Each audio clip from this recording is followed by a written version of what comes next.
සුබ දවසක්. ව්‍යාපාර කියන්නේ රටේ අනාගතය වගේම ඔබේ අනාගතය. ඉතින් ව්‍යාපාර කරනකොට වගේම සේල්ස් කරනකොට ව්‍යාපාරයක නායකයෙක් වුණාම දැනගන්න ඕන දේවල් තමයි මේ ව්‍යාපාර මනෝවිද්‍යාව එහෙම නැත්නම් බිස්නස් සයිකොලොජි කියලා කියන්නේ. ડોક્ટર ශමින්ද මල්ලසේකර අපේ YouTube නාලිකාව ඔබට හැම වෙලාවෙම උත්සාහ කරනවා ඒ ව්‍යාපාර මනෝවිද්‍යාව බිස්නස් සයිකොලොජි ගැන කියලා දෙන වීඩියෝ අරගෙන. අද දවසේ අපි කතා කරන්නේ මේ අතිදක්ෂ CEO කෙනෙක්. එහෙම නැත්නම් ව්‍යාපාරිකයෙක් විදිහට වගේම කළමනාකරුවෙක් විදිහට ඔබ තුල තියෙන ඕන කාරණා තුනක් පිළිබඳව. මෙන්න මේ කාරණා තුන තේරුම් ගත්තාම ඔබට ඔබේ ව්‍යාපාරයේ ඊළඟ ලෙවල් එකට අරගෙන එන්න හරිම ලේසි. මම doctor Shaminda Malalasekera business psychologist and corporate trainer. මම කියන්නේ අද දවසේ කාරණා තුනක් කතා කරනවා කියලා. අංක 1 තමයි ඔබ ව්‍යාපාරයක් කරද්දී දැනගෙන ඉන්න ඕන ඔබ කොහෙද ඉන්නේ කියලා. අපි ඒකට කියනවා ඉංග්‍රීසියෙන් සිටුේෂනල් ඇනලිසිස්. එහෙම නැත්නම් ඔබේ වර්තමාන තත්ත්වය මොකක්ද? උදාහරණයක් විදිහට ඔබ ඉන්නේ නුවර නම් ඔබට නුවර බව දැනෙන්න ඕනේ. අන්න ඒ වගේ ඔබේ තත්ත්වය මොකක්ද? ඔබ ඉන්න සිටුේෂන් එක මොකක්ද? ඒ කියන්නේ ඔබට තියෙන ඇසට්ස් මොනවද? ඔබට තියෙන වත්කම් මොනවද? ඒ වගේම ඔබට තියෙන කුසලතා මොනවද? ඔබ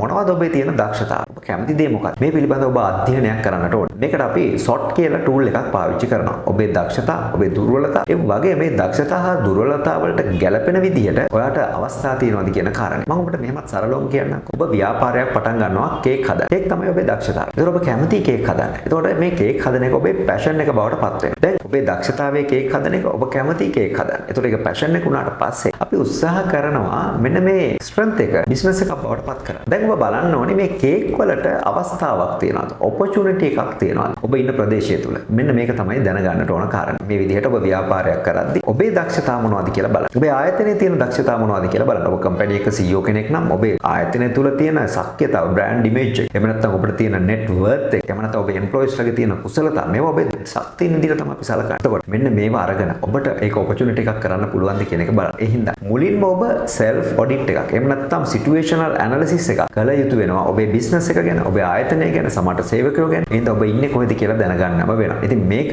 පුංචි කොලයක් අරන් වෙලාවක් අරන් කරන්න ඕන කාරණයක්. සමහර විට ඔබට මේ ඔඩිට් එක කරන්න දවසක් ගත වෙන්නත් පුළුවන්. සමහරට සතියක් ගත වෙන්නත් පුළුවන්. කොහොම වුණත් හරිම විදිහට ඔබ කවුද? ඔබේ තත්ත්වය මොකක්ද කියලා ඔබ ඇනලයිස් කරගන්නම වෙනවා. දෙවෙනි කාරණය තමයි ඔබ යන්නේ කොහෙද කියන එක. අපි ඉන්නේ නුවරනේ. දැන් යන්නේ කොළඹ.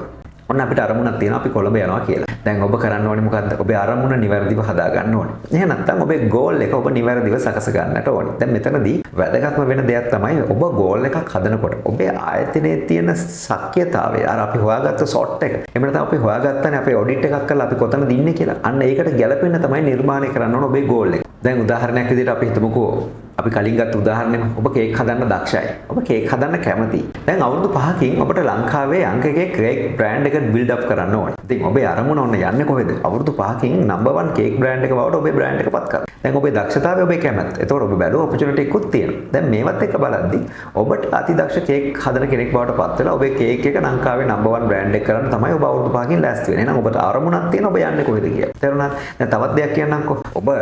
ඔබ යම්කිසි ආයතනයක වැඩ කරනවා. වසර 5කින් ඔබට ඒකේ CEO බවට පත් වෙන්න ඕන. ඔබ දැන් ඉන්නේ කළමනාකරන පොසිෂන් එක. එහෙනම් ඔබ ඉන්න තැන ගැන ඔබට අවබෝධයක් තියෙනවා. ඔබ යන්න ඕනේ කොහෙටද කියලා ඔබට අවබෝධයක් තියෙනවා. දැන් මෙන්න මේ කියන කාරණේ ඔබ හොඳට මතක තියාගන්න. ඔබ ඉන්නේ කොහෙද ගැන අපි දැනගත්ත අංක 1, අංක 2 ඔබට යන්න ඕනේ කොහොමද? එහෙනම් මේකට අපි කියනවා long term goal එකක් තියාගන්න. මේ long term goal එකක් හදද්දී smart කියන tool එක අපි පාවිච්චි කරනවා. මම මෙතනදී ඔබට smart tool එක ගැන ලොකුවට කතා කරන්නේ නැහැ. හැබැයි ඔබට අන්තර්ජාලයේදී මොකද්ද මේ smart කියන එක ගැන හොයාගන්න පුළුවන්. මොකද ඔබේ අරමුණ specific නිශ්චිත වෙන්නට ඕනේ. ඒක මනින්න පුළුවන් එකක් වෙන්න ඕනේ. එහෙම නැතුව ඔබ ගාණක් දෙන්නේ නැතුව මම වසර 5කින් නම්බර් 1 වෙනවා කියනකොට ඔබට බ්‍රෑන්ඩ් එකට වැලියු එකක් කියන්න පුළුවන් වෙන්නට ඕනේ. එහෙම නැත්නම් බ්‍රෑන්ඩ් එක කොච්චර ප්‍රමාණයක් අතරේ අවයානස් එකක් විදියට වැඩි වෙලා තියෙනවද කියලා කියන්න ඔබට පුළුවන් වෙන්නට ඕනේ. ඉතින් ඒක නිසා අනිවාර්යයෙන්ම ඔබේ පිළිබඳ අවධානය යොමු කරන්න. ඊළඟට මේක අචීව් කරන්න පුළුවන් ටාගට් එකක් වෙන්නට ඕනේ. එහෙම නැතුව ඔබ බොරු ටාගට් හදාගෙන ඒක අචීව් කරන්න බැරි වුණොත් ඔබ ආතතියටපත් වෙනවා. ඔබේ ව්‍යාපාරේ කඩාගෙන වැටෙනවා. ඒ හින්දා ස්මාර්ට් කියන එක ඉතාමත් වැදගත්. ඒ වගේම මේක රියලිස්ටික් වෙන්නත් ඕනේ. ඒ වගේම ටයිම් එකක් කියන්නත් ඕනේ. ඔබ ජීවිත කාලෙම ගිහිල්ලා මෙතෙන්ට එනවා කියන එක නෙවෙයි වැදගත් වෙන්නේ. අදින් වසර 5කට පස්සේ ඔබ එතෙන්ට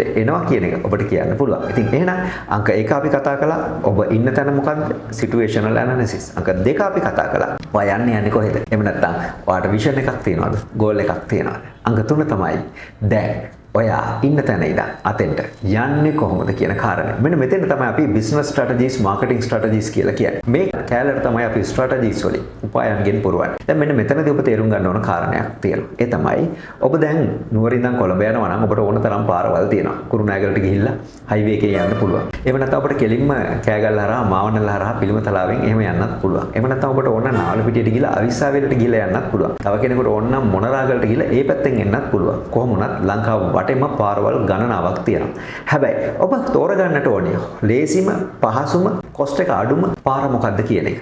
ඒ වගේම ලේසි වෙන්න ඕන, පහසු වෙන්න ඕන, කොස්ට් එක අඩු වෙන්න ඕන. දැන් මෙන්න මේකට තමයි අපි ව්‍යාපාරික ස්ට්‍රැටජිස් එහෙම නැත්නම් බිස්නස් ස්ට්‍රැටජිස් පාවිච්චි කරනවා කියලා කියන්නේ. එතකොට මෙන්න මේ ලේසි මේක, පහසු මේක, එහෙම නැත්නම් හරි මේක තෝරගන්න ඔබට සිද්ධ වෙනවා පළපුරුදු අයව හය කරන්න. එහෙම නැත්නම් බිස්නස් කන්සල්ටේෂන් එකක් ගන්න. ඇයි? ඔබ මේ පාරවල වල ගිහින් තිබ්බොත් තමයි දන්නේ මේ පාර තමයි ලේසිම පාර කියලා. ඒතකොට මේ ඔක්කොම පාරවල වල ගියාම ඔබට තීරණය කරන්න පුළුවන් මට නුවර ඉඳන් කොළඹ යන්න තියෙන්නේ මෙන්න මේ පාරේ. සමහර විට Google Map එකෙන් බලන්නත් පුළුවන්. සමහර විට තාක්ෂණය පාවිච්චි කරලා ඔබට මේ දේ අඳුර ගන්නත් පුළුවන්. හැබැයි තාක්ෂණය පාවිච්චි කරන්නත් ඔබ දැනගෙන ඉන්නට ඕනේ.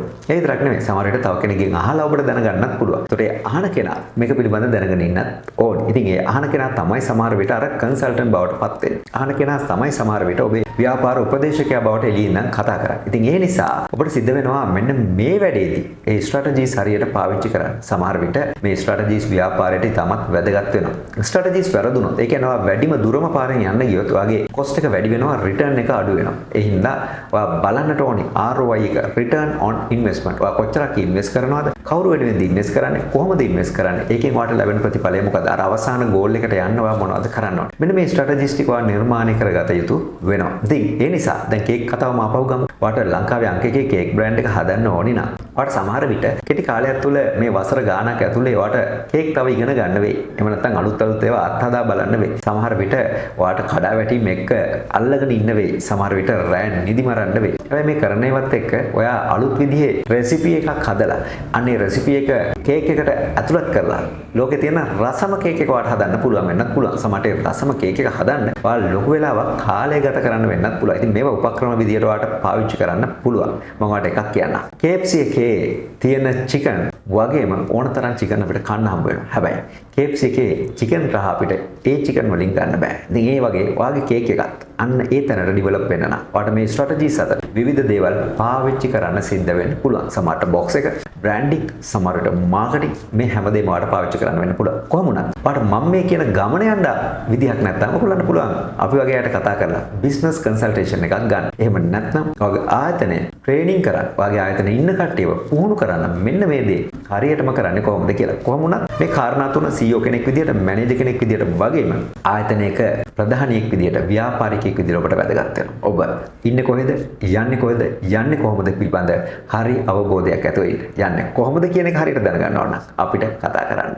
ඒ වගේම අපිව subscribe කරලා තියාගන්න. ඔබට ව්‍යාපාර පිළිබඳ, sales පිළිබඳ, marketing පිළිබඳ ගොඩක් දේවල් අපේ channel එකෙන් ඉස්සරහට ඉගෙන ගන්න පුළුවන්.